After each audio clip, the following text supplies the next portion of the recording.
go for a little bit of teasing again. I'm just going to stand here a little bit subtly. Now, we do have a mob of 5 meerkats living here at the zoo. Let's see what we've got here. I think that's Penelope. Now, so we have 2 girls. We have Penelope and Nico. And then our 3 boys, we've got Timon, obviously, it is the rule. We've got Dracula and we've got Frank. Now, Frank you can tell apart from the others because he's rather round, and I do mean that with a lot of love. Now, you can find meerkats in the deserts and savannas of Africa, including Namibia, Botswana and Angola. Now, the numbers in the wild really do depend on predation and rainfall, so they've got to find out ways of getting away from some of these issues, some of these threats. So as we all know, meerkats love to dig, and you can probably already see the little tunnels, little holes that they started to dig in their enclosure here today.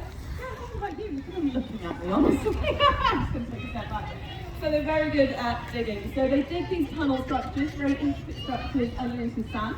They'll be about 1 or 2 meters deep. Now this is because they need to maintain a nice constant temperature underneath the sand. So in Africa, it can be 38 degrees Celsius on the top, and then a meter underneath, it will be about 23 degrees Celsius, which is a really nice, solid, consistent temperature for them.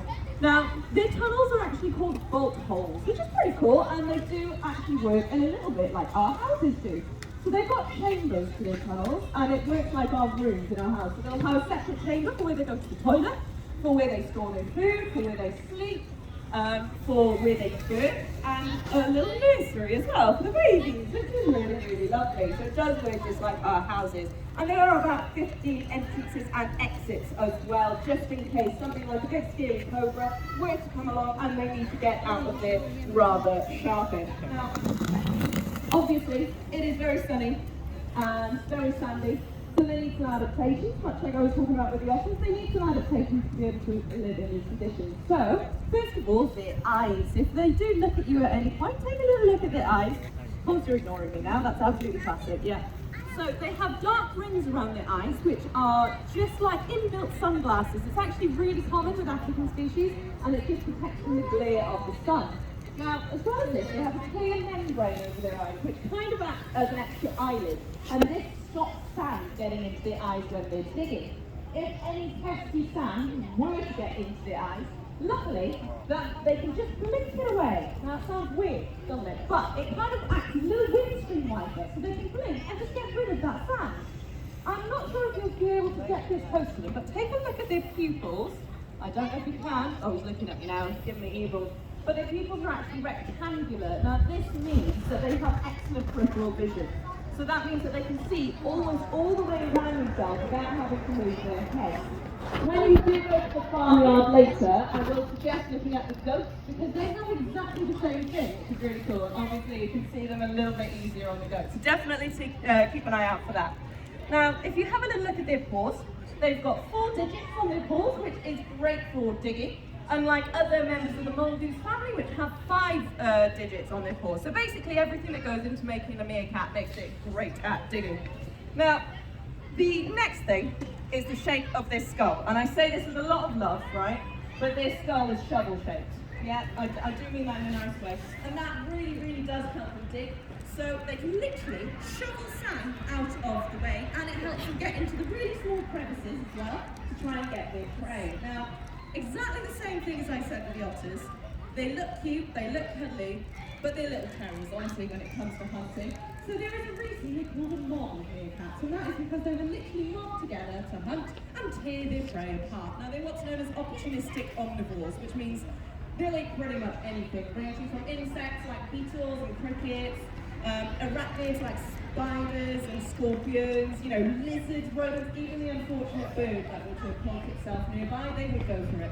Now, luckily enough for them, they have developed a tolerance to a scorpion's venom.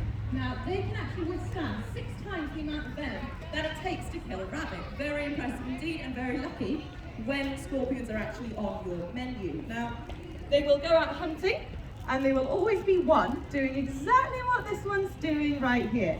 This is called sentry duty. Now, while the mob are out hunting, you're going to have 1 or 2 individuals on sentry duty, just looking around, just like they do now, looking around for any danger. Now, if they spot danger, they're going to let out a really high-pitched warning call to the others, and that gives them a chance to get away. And studies have shown actually that this high-pitched call actually depends, it varies on what predator they see.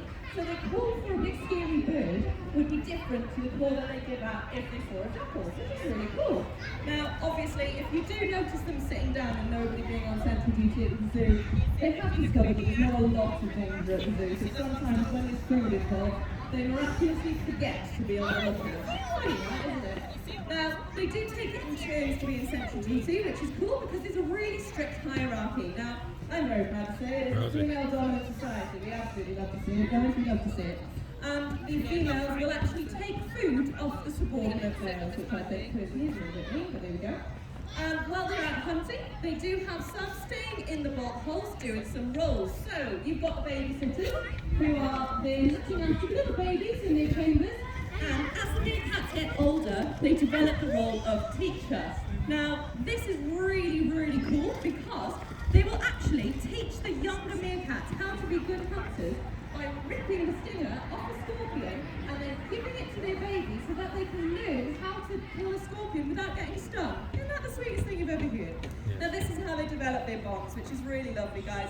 And another way they'll do it is grooming each other, they'll play with each other, and one thing you will definitely see them doing today, because the weather is so glorious, and that is sunbathing together. Absolutely gorgeous, just like Gorgeous. Now that is the end of my little intro to meerkats and otters, guys. I'm going to hang around for a little bit if you have any questions. My name is Rachel.